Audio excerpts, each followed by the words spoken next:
This is Killer Innovations, a show about ideas, creativity, and how you can innovate. Welcome to the Innovator's Garage, where you learn to create your next game-changing killer innovation.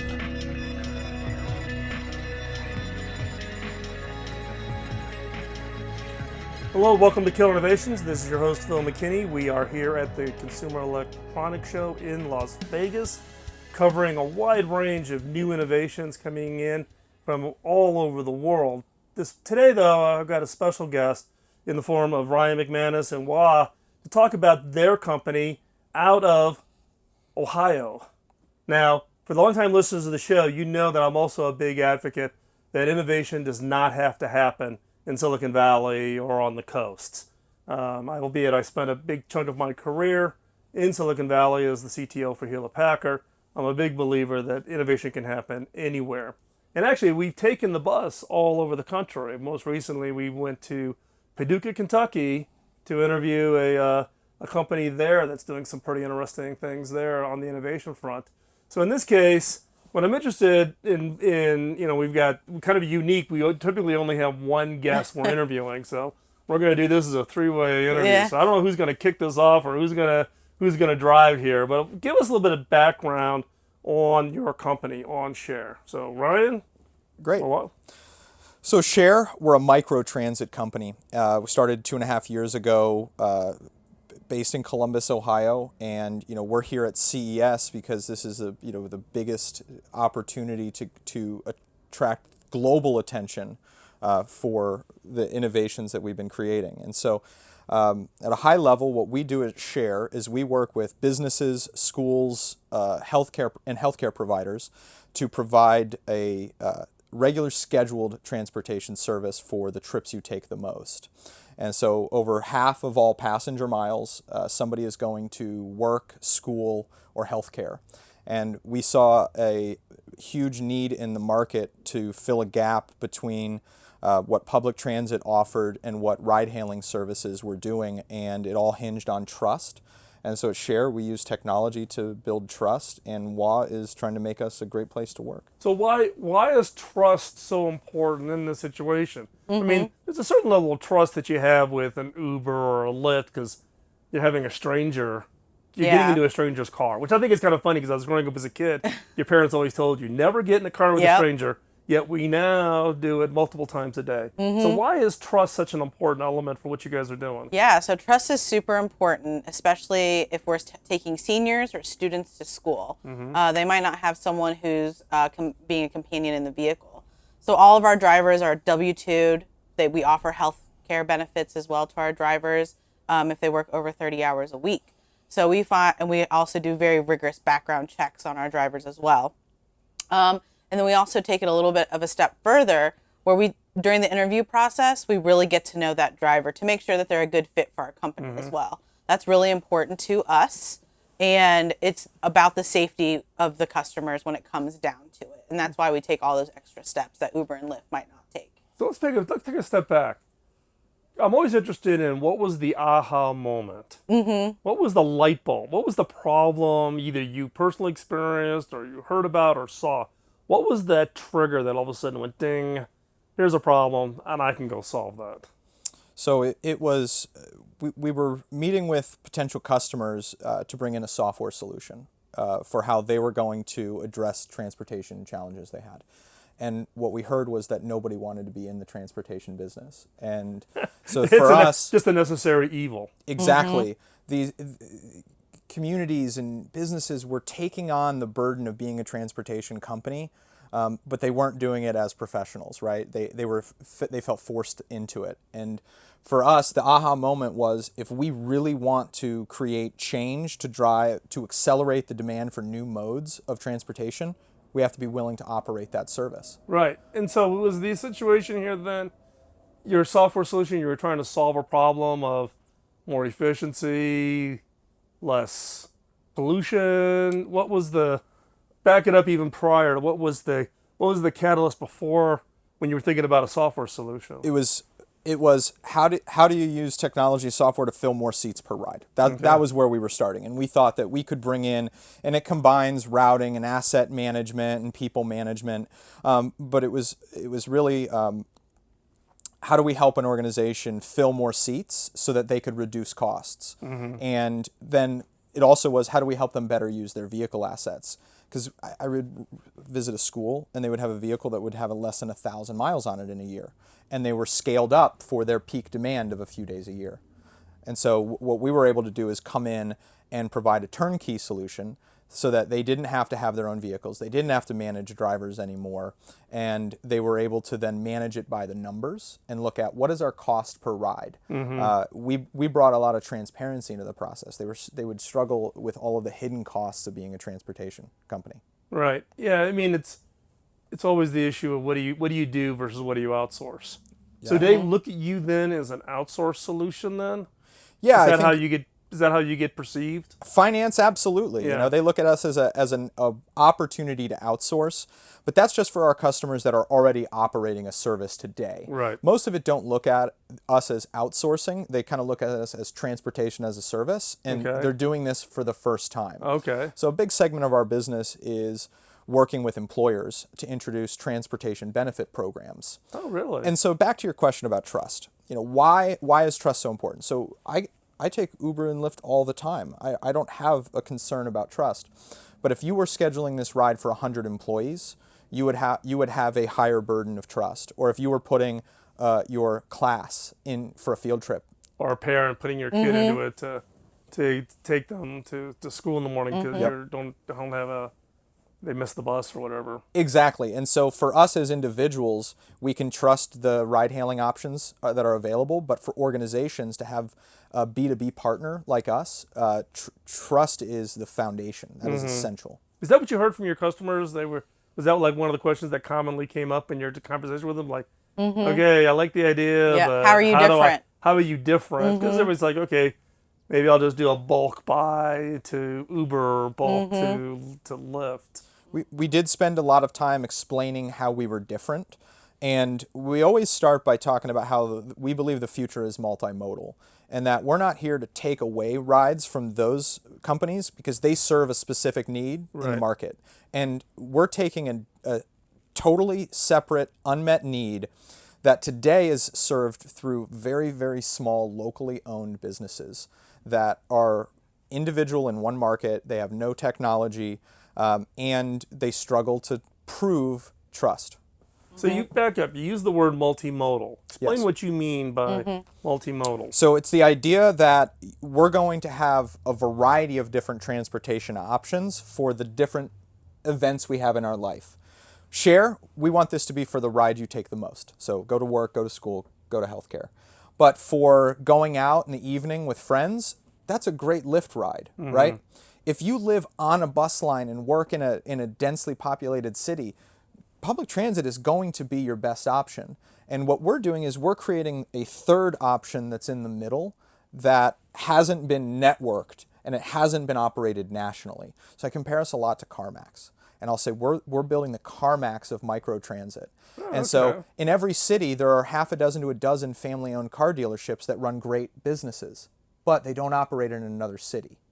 And Share is doing that as we expand into other cities and prove that we can have a business with people and vehicle assets and run it profitably at a national scale. So, okay, so in addition to the trust, though, who are your drivers and do you own the vehicles or are the vehicles owned by the drivers or how does that work? Yeah, so we own the fleet. The driver just comes to work with us and we have a variety of different vehicles that we use depending on who we're trying to service. So if we're going to do an employee, we're going to try to get as many people in a vehicle, and sometimes a 15-passenger van is going to be the best solution for those folks who live in a dense area right around each other. Right. Sometimes they're going to be more spread apart, and maybe only 5 or 6 people in a vehicle makes sense. So we'll send out a Honda Odyssey for those, or a sedan. We also have sedans as well. Okay.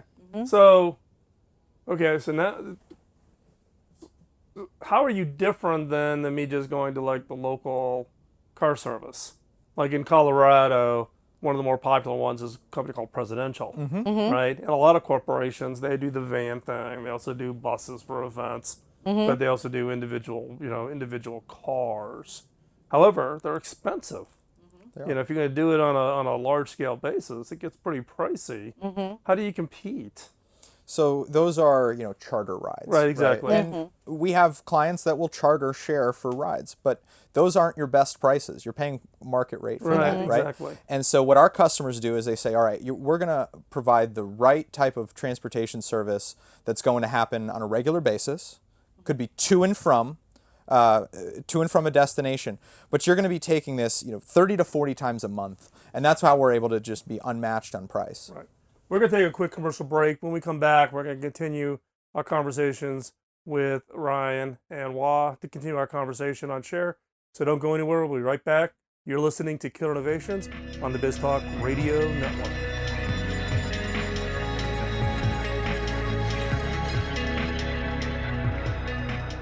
Welcome back to our conversation with Ryan and Wah talking about share. Now, you started off in Columbus. Did you have partnerships with local municipalities? Is this something that local governments are interested in? I mean, I've been involved a little bit with cities looking at smart city strategies in transportation, particularly healthcare for seniors and being able to get them to their appointments, those types of things. What's been your experience on the smart city front with regards to that? So we just started our first operation with a city, a small Dublin, Ohio.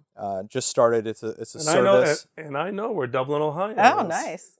It's a great town, and they're trying to provide transportation options for seniors and the handicapped and disabled. And so we benefited greatly from Columbus being the winner of the US DOT Smart City Challenge in 2016. Same year we were founded, same week we started the company and got our first investment. The announcement about Columbus's win was made. And so Columbus has been really supportive. It's created a great environment of change. But we didn't start out looking at government as our customers. And one of the primary reasons is around sustainability. That we saw how other microtransit companies in 2015 and 2016 had leaned on cities for funding. And they had used those dollars for a variety of things. And they didn't focus on ridership. And so we found that behavior change and getting riders was the most important thing, and we needed to be sustainable, so we couldn't be propped up with any government subsidy grants or funding. And so we didn't look at government as potential customers at first, but cities and transit agencies have emerged as customers that are asking for us to, at least present a proposal for how we might work together. And for us, it's about working with cities, not against cities. Back to the point about multimodal, mayors will always ask us, what are you trying to do with our transit and our cab services and existing ride-hailing drivers? You're trying to come in and bring something, and so I have to make it clear of where we fit in this ecosystem and how we're bringing in something they haven't had. Right. Well, as we shared before we started the recording, I'm originally from Cincinnati, so I've got a little affinity for Buckeye Tech, right? But my grandmother lived until she was 96 in Norwood, Ohio, right? But she drove up until she was like 88, 89. But at that point, then I had to go figure out a transportation system because I lived in Silicon Valley. My brother's in San Francisco. My cousins are in the East Coast. Nobody lived in Cincinnati. So I ended up having to go find a local cab company, open an account, and then get my grandmother comfortable with the fact that I was paying the bill. So I don't want to cost you any money. I don't want to be a burden. All the barriers for people. And then she just became more isolated because she wouldn't take advantage, even though I'm like, take advantage of it. Yeah. And what we found with senior citizens is the ability for them to stay plugged into the community. The quality of life is orders of magnitude better. Absolutely. And the It's cities are extended. trying to figure this out because people stuck in isolation is not servicing the citizenship there. Yeah, I mean, studies have shown that there's a direct correlation between longevity and the frequency of leaving your home. I remember when my grandmother stopped driving and the decline that followed. It's heartbreaking to watch families go through that. And so we want to be a trusted option, and senior might find it through their adult child who says, "Mom, look at this option." But they might also find it from their healthcare provider, or because the healthcare provider might be able to ask the question of, do you need transportation? And before having to take away their keys, you start offering them these other options. Because if you're going to take something away, let's give them something that's just as good. Exactly. Give Right. them the option, because otherwise they just feel like they're reverting to becoming more dependent rather than maintaining their independence. Absolutely. I mean, we're going to go down to a one-car household very soon, and I'm going to move completely to riding on share. And so we think that that's exactly what seniors are going to be able to start doing. Once they try it once, they're going to see how they can use it for their other needs in their It's life. like for me, I don't rent cars anymore. I can't think of the last time I rented a car when I traveled into a city. I'm an Uber or Lyft, Absolutely. depending on the city and depending on what I have available to me. I don't go stand in line in an Avis or an Enterprise to rent a car anymore. People are Absolutely. changing. People are absolutely changing. So what's the strategy on your national expansion? You got Dublin here where you're working with local municipalities. You've been in Columbus. Now it becomes the big challenge. How do you scale this? Yeah, as a startup, there's these critical proof points, right? And you've got to do something. 2018 for us was critical proof point on growth. Could we get good customers? Could we keep growing? And could we serve them? We proved that out. 19, where the proof point for us is operating in other markets, scale, being able to take our model and have employed drivers and vehicles under our control operating in new cities. And we're starting by going to 2 other C cities in Ohio, Cleveland and Cincinnati, here in January. And so we've got employees hired in both cities, recruiting a lot of drivers, and we should be wheels rolling in the next 30 days. Yep. The way we launch in a city is a little bit different. It's not like we just put ads out and people start signing up for it. It's about when the first contract gets inked. And so any day now, we'll be rolling in both of those cities. And we're looking at markets that are between 1 million and 250,000 people. And so you're not going for the big metropolis. No. It's really I don't want to call it underserved, but Middle markets. overlooked. Yeah. It's the overlooked markets. Yeah. Well, and we've built this company to be able to work in a city like Columbus that doesn't have the density, right? We're sprawled out, and we don't have individuals that are conditioned to riding public transit. So it's not like I'm just trying to take somebody from an existing bus and move them to something that's a little more luxurious. It's we're getting somebody to do something they've never done before. Yeah. Well, it's like try to get across town in Hamilton County. You can't. How how big it is? Yeah, exactly. Absolutely. You're trying to get you try to go from Montgomery down through Blue Ash all the way down into the city. You got to have a car. There's or you're going to spend 3 hours on a bus trying to make it across. And when we move into a city, we don't just open up the possibilities for anyone to sign up to go anywhere. Our customers define the destination. Right. And so, very excited about a school we're going to be working with down in Cincinnati that has campuses across the county, in multiple counties. And for them, it's not about transportation. It's about the access for students to be able to say yes to every education opportunity. And so, transportation is what we do, but we talk about access and how it's going to be able to transform that organization. I want to get to at least 5 cities this year in 2019, probably a lot in the Midwest. But one of our goals for being at CES is to meet organizations that will bring us to a new city. So we've got a booth over in Eureka Park, real small in the back. Eureka Park is kind of the innovation startup kind of area here at CES. Exactly. So it's good, small booth over there. But we're trying to meet individuals that might be an entrepreneur that wants to bring share into their city and come work with us. Could be some from a smart city team that's looking at microtransit options. Yep. So we're going to take another quick commercial break. When we come back, we're going to continue our conversation with Ryan and Wa on talking about share. Don't go anywhere. We'll be right back. You're listening to Killer Innovations on the BizTalk Radio Network.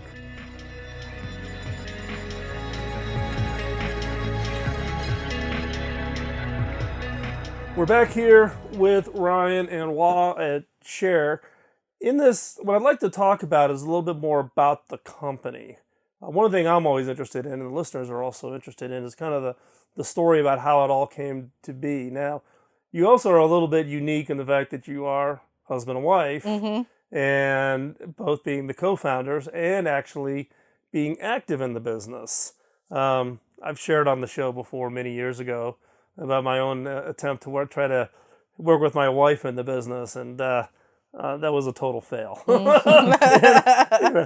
And my wife would be the first one to admit it if you ever asked her the question about it. But, you know, so give us a little bit of background. The company started 2.5 years ago. Yeah.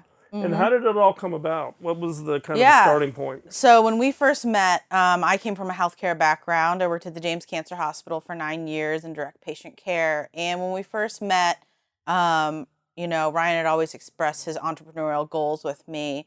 And I knew nothing about that world. It was brand new to me. And I was like, that's interesting. That's something we could definitely explore. And then it came up, well, how do we work together? And so we started a marketing agency together in 2014 while I still worked my corporate job. So we could have healthcare benefits and a guaranteed paycheck and all that. My wife has carried the health benefits for our Yes. family for many years Yes. as a nurse. Yes. So, tell you. and it's great benefits when you work in healthcare, right? Great benefits. Yeah. So, you know, I was still working full time at the hospital, working part time at our marketing agency, and it went really well. We flowed together. Our communication was great. And then we started to think about, well, how do we do something that's for ourselves? So we're building together as, you know, partners, as a married couple. And it was just timing. The whole Jaguar Land Rover incubator came into play. And so you guys actually, did you apply for that? Yes. Okay. Yes, we It's a applied. I haven't actually engaged with them. Mm-hmm. They have a great reputation for having a well-run incubator. Yeah, it was Not all incubators are equal. Yes, totally. And it was a great experience for us to do it together. To go through the highest highs and the lowest lows of an incubator together. You know, when you walk in the first day and they kill your idea, you're like, oh my gosh, what am I supposed to do now, right? And to go through those steps to reinvent what your first idea was together, it builds togetherness, really. And so that was it was perfect timing. We had our second child. We were done having children, and it was time to break our addiction to my paycheck. And so I took the leap and quit this comfortable job of 9 years to move across the country. We drove to Portland, Oregon. Took us 5 days to get out there with our 2 kids. And that's just really where our journey began. And it has worked so well for us. It doesn't work for everybody, like you said. Mm-hmm. But, you know, at the end of the day, you just can't be scared when everyone else around you is saying yes, to be that one person of reason and say, nah, not a good idea. Kill it. Yeah. Wow. So you did you took, is that what the incubator was at? Was it In Portland, Oregon. Yeah, we drove from Columbus to Portland, Wow, Oregon with with two 2 kids. kids. 30 days notice. 30 days. We made the decision Yep. and packed up and left. And Sold a house and had to get out of there. Wow. Yeah. That's jumping into the deep end of the pool. Yes. Really quick. And so you went through the incubator. Now you come out of the incubator. What was the steps then? Did you raise money right at that point, or? we had raised a little bit of money coming out of the incubator, really, really small kind of continuation of our concept round. And we told our investors we wanted to pivot. So that always goes over well. absolutely. I'm an angel investor, so I'm usually the guy that gets the message from the CEOs when they want to pivot. You know, the whole strategy. You know, and angel investors can run the gamut of like, I love the tech to I love the team. And we were really lucky. Always vote on the team. That's the number one advice I would give to any angel investor. Yeah. Because I'm a tech guy, so I will get over enthused about the tech, and every time I've done that investment has totally tanked. Invest in the team. Always invest in the team. Well, for our early investors, that turned out to be a good decision as well, because they backed the team. Right. And they said, you know, our experience, our perspective, what we had already accomplished in 6 months was enough to say, let's see this for another 6 months. So we basically were given another 6 months of runway, and we found ourselves into another incubator.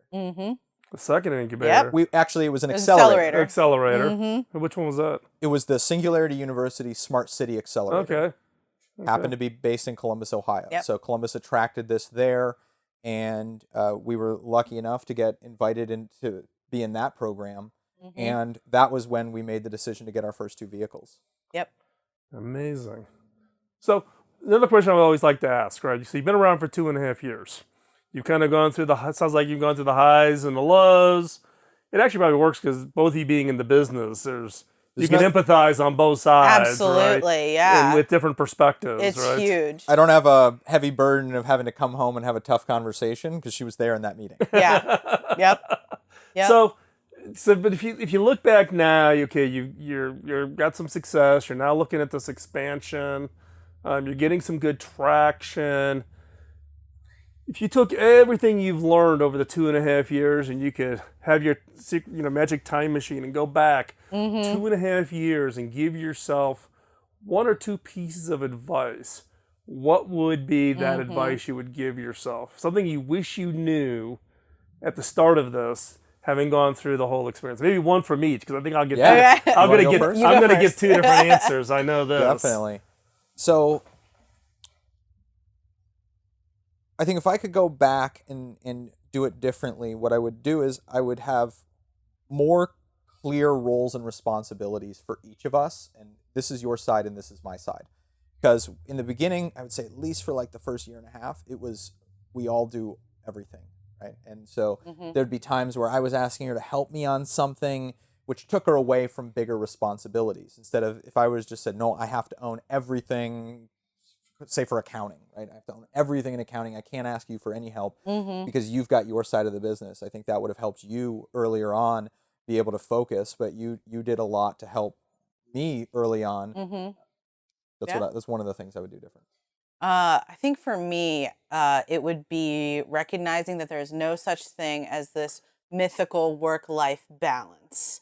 That especially being, a woman of color, a woman entrepreneur in this very male-dominated world of weird questions that are asked of me. And, people throwing mom guilt on me too, which is like not okay at all. I think I wish I would have learned all the grit that I have now. Grit is a huge defier of the path that your life is going to take. How well are you going to bounce back from whatever it might have been that happened that day at work? Right. I think I learned a lot from, the lowest of those lows that I think every entrepreneur goes through. And when I look back on those really hard times, I'm like, look what I made it through. Go ahead and throw your next thing at me because I know I can handle it. Yeah, endurance, right? Yes. It's one of the things we talk a lot about on this show is around what we refer to as the innovation antibodies. This is everybody on the outside who's throwing all that negative shade on you. Yep, I love it. I'm the expert. What makes you think you're going to figure this out? And why are you doing this? Or the guilt thing, right? As far as, shouldn't you be doing X instead of Y? All of those kinds of things. Yeah. And it's grit is a good descriptor. It is. It's that perseverance, the endurance, because absolutely it's a marathon. It's not a sprint. It is. Yep. And it's a never-ending learning process.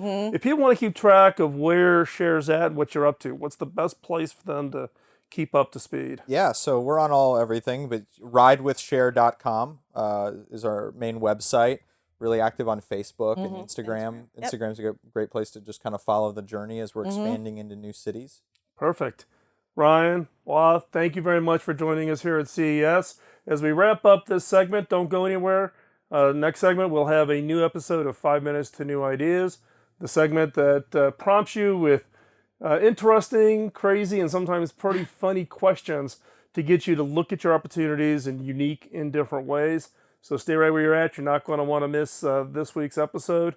And also, just as a heads up, we've got season 15 for Innovations starting here soon. We'd love to hear from you and have your thoughts about what would you see for us to do for the next 15 years. We're going to be here for the long haul, and you, our listeners, are why we do this each and every week, and we'd love to hear from you. Drop me a note, phil@killinnovations.com, and we'll be right back after this break.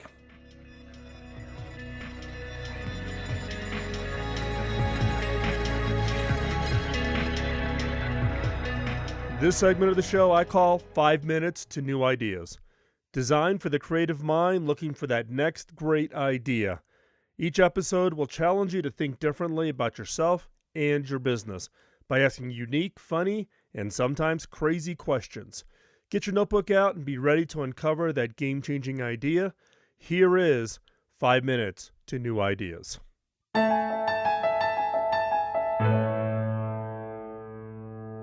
One of the first products I created as a software developer was a touch typing program called Typing Instructor. This was back in 1985, and at that time there was no such thing as a standard PC. Instead, you owned a specific brand and had access to the programs that had been written specifically for that make, whether it was IBM, Wang, or DEC. Each of these companies was attempting to create lock-in for their third-party software developers. If a user wanted a very specific application, they needed to own the computer for which it was written for. Now, was that a good thing or a bad thing? All of these brands approached the problem in unique ways. Compaq, a dinky startup in the 1980s, had the most expansive philosophy about building their business. The team at Compaq realized that to win against the industry strategy of creating unique, proprietary PCs, they must push for PC uniformity. They decided to make their products compatible with IBM. Similarly, IBM licensed MS-DOS from Microsoft, designed specifically for their PCs, a decision that subsequently made a fortune for Bill Gates. On the other hand, companies like DEC and Wang thought they could create some unique differentiators that would make the software developers come to their platforms first. Wang was especially notorious for wanting to keep their programs proprietary. Because the PC manufacturers were in a fight to dominate the market and to win over the largest market share as quickly as possible, locking a customer into using their brand and making it hard as possible for the customer to switch in the future, it seemed like a good idea. One of my first jobs in computing engineering was with a company called Individual Software. I was 24 at the time and married with a kid when Individual called me. I knew these guys, and I had faith that they were going to do interesting work and that it would be a good place to get in on the ground floor of a booming industry. I talked to my wife, we packed up our lives, and drove west to Silicon Valley. Individual had some ideas for programs, and one of the first they seemed to have a real potential was a simple program to teach touch typing. Think about it. Home PC use was exploding. Even if a user didn't need touch typing at work, they were soon going to be wanting it at home. My colleagues at Individual and I got together and started throwing around ideas. Once we decided what kind of program we wanted to write, the second question was, what PC were we going to write it for? This was in the early days of Silicon Valley. Individual was at the crucial phase of a young startup company. We had the resources to make one or two moves, and if these moves didn't work, we were going to be out of cash and out of luck. One of the biggest stumbling blocks was the fact that in the mid-80s, there were easily a dozen different major PC manufacturers in widespread use. While each of these companies used the same OS, they all tweaked it by adding custom code to make it work with their hardware. Clearly, some of these PC companies were going to fail, but there was no guarantee about which company was going to win. Since each of these PCs required its own version of your program, how could you decide which one to write for? Individual needed to get products out to as many users as possible to survive, but any choice we made was automatically going to eliminate the majority of our potential customers. Writing an individual program for each operating system was not financially possible. We had limited research and development dollars to spend, and the future of our company was riding on making the best choice. So what do? Traditionally, a company like ours would write a program and then spend lots of R&D dollars on porting it to as many operating systems as possible. However, this was not going to work for us. We couldn't afford to do it. We had the budget to write the program once, but if we only wrote it once, we weren't going to be able to sell enough copies to ever make a profit. We could take those R&D dollars and put them into an approach that would allow us to create a standard product once rather than multiple customs. Could we do that? We turned this question over and over in our heads. Finally, we did what innovators throughout history had done in this kind of a situation. We said, forget the obvious solution, and we decided to take a crazy gamble. Instead of writing a program specifically for an IBM or a Wang, we took the same amount of money and created a software engine that essentially worked as a universal translator and allowed the same program to run on any of the existing PCs. While the industry thankfully has moved away from proprietary PC platforms, developing that translation engine rather than worrying about the program was a 180-degree turn from what was the norm at the time. It could have killed our company and left us all out on the street, yet it paid off. If you go into the big box computer stores even today, you can still buy a copy of Typing Instructor more than 25 years after it was first released. It's not hip, it's not glamorous, but it worked really well, and that's what counts. So ask yourself, could you create a standardized offering of a custom product? While others are looking to flip this the other way to grab larger revenue opportunities with a custom product, don't be afraid to go the opposite direction from everyone else. I'm Phil McKinney, and thanks for listening.